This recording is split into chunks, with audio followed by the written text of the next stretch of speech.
ist ein Holzwurm, ja Holzwurm, ja ja Holzwurm. Der Opa ist ein Holzwurm, ein Wurm, das ist er ja.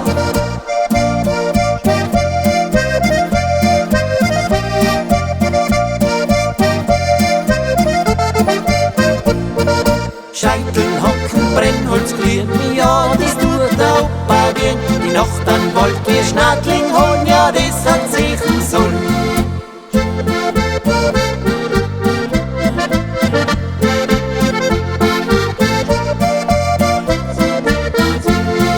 Der Opa ist ein Holzwurm, ja Holzwurm, ja ja Holzwurm. Der Opa ist ein Holzwurm, ein Wurm, das ist er ja. Ein Zillertaler Urgestein, die Tradition, so muss er sein. Der Opa ist viel als zu hoch, wie alle Leute schon so.